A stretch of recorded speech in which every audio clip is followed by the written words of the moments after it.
रेहाना और रवि की शादी के वक्त रवि के पास कुछ नहीं था। रेहाना, तुमने मुझसे शादी करके एहसान किया है। मुझसे ज्यादा तो तुम कमाती हो। अरे तो क्या हुआ, एक दिन आएगा रवि कि तुम खूब पैसा कमाओगे। मुझे तुम पर पूरा विश्वास है। रवि और रेहाना खुद को स्टैंड करने के लिए पूरी मेहनत करते। रेहाना, मैं नौकरी नहीं करना चाहता हूँ। तो कोई बात नहीं, मैं नौकरी करके घर चलाती हूँ, तुम बिजनेस सेट करने की कोशिश करो। एक दिन रेहाना, तुम जानती हो, मैंने जो विज्ञापन बनाने वाली कंपनी खोली थी ना, उसे बड़ी ब्रांड का ऑफर आया है। अब हम लोगों के दिन ब्यारे न्यारे हो गए हैं। मैं जानती थी रवि कि एक दिन तुम सेटल हो जाओगे। रवि का काम अच्छा चल जाता है। एक दिन वो रेहाना से कहता है, रेहाना, अब हम लोगों का बच्चा भी हो गया है। बहुत छोटा है वो। उसका ख्याल कैसे रखेंगे हम? कैसे क्या, मैं गांव से माँ को लेकर आ जाती हूँ। नौकरी से हाफ डे ले लिया करूंगी। अभी तो वो छोटा है, स्कूल जाने तक मैं मैनेज कर लूंगी। देखो रेहाना, मैं अब अच्छा कमा रहा हूँ। तुमको नौकरी करके परेशान होने की कोई जरूरत नहीं है। अरे कैसी बात कर रहे हैं, मैं अपनी लगी लगाई नौकरी कैसे छोड़ दूं? और मैंने तो सुना है हम लोगों को कुछ ही महीनों में सरकारी नौकरी मिल जाएगी। सरकारी नौकरी में कितना कमा लोगी? उतने में तो मैं ड्राइवर रख लूंगा।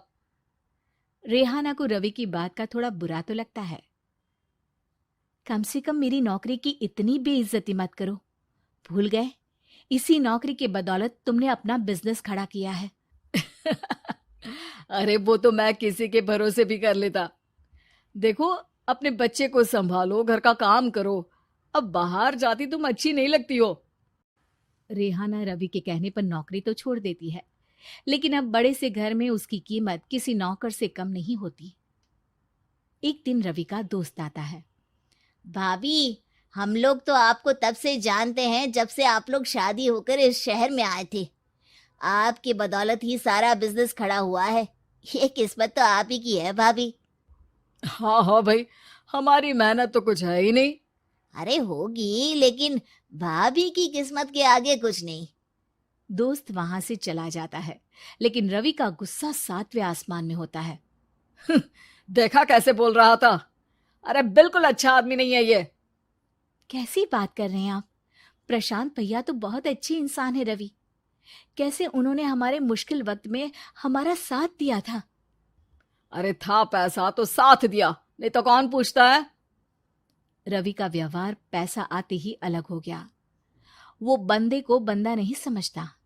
घमंड से घिरे रवि ने तो एक दिन हद ही कर दी।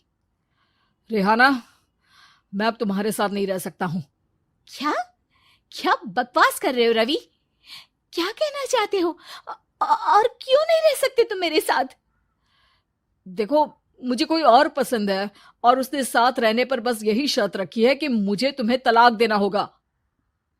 रेहाना, जो कि एक स्वावलंबी महिला थी, उसने बिना देर किए रवि को कह दिया, कोई इश्यू नहीं, मुझे पैकिंग में 4 दिन का वक्त लगेगा, लेकिन तब तक मैं तुम्हारे साथ नहीं रहूंगी।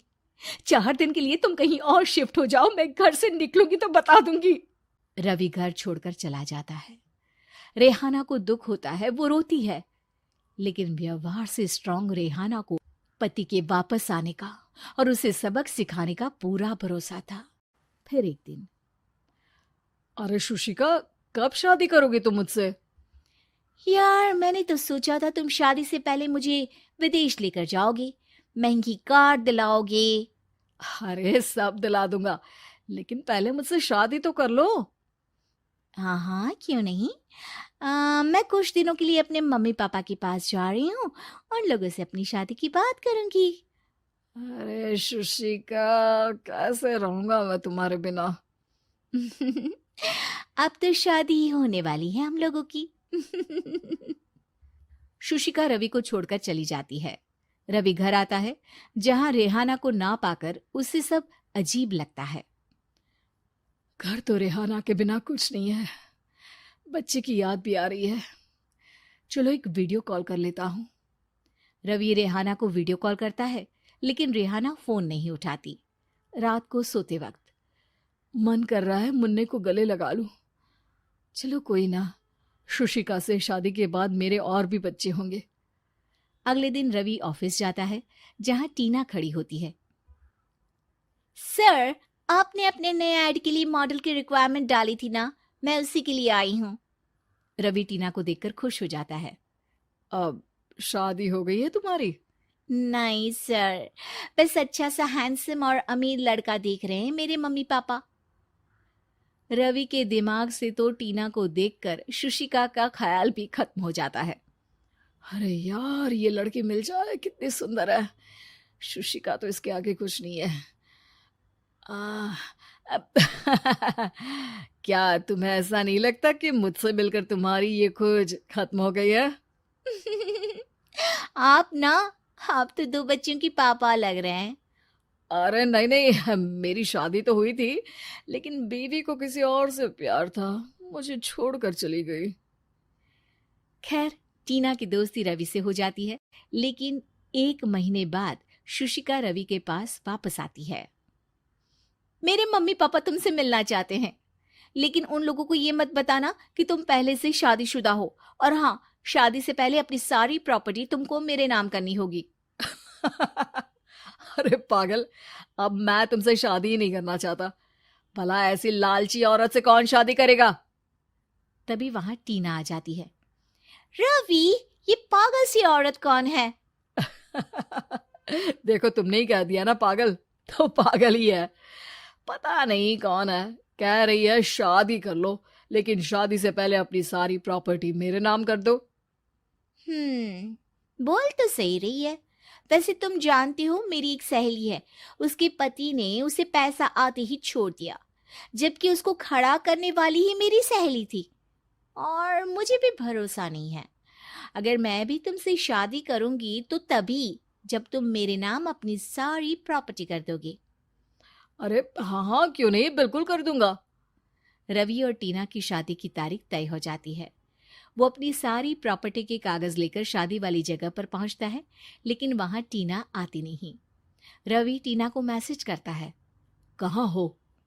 सॉरी, मैं तुमसे शादी नहीं कर सकती, मुझे तुमसे भी ज्यादा पैसे वाला मिल गया। रवि को गुस्सा आ जाता है। वो गुस्से से सारा डेकोरेशन तोड़ रहा होता है कि वहां रेहाना आ जाती है। सर, क्या हो गया? क्या डेकोरेशन पसंद नहीं आई आपको? अ, तुम यहाँ क्या कर रही हो? मैं यहाँ की डेकोरेटर हूँ। क्या आपको पसंद नहीं आई यहाँ की सजावट? रवि दौड़कर रेहाना के गले लग जाता है। मुझे माफ कर दो रेहाना। रवि रेहाना के गले लग जाता है और रेहाना टीना को थैंक्स का मैसेज करती है।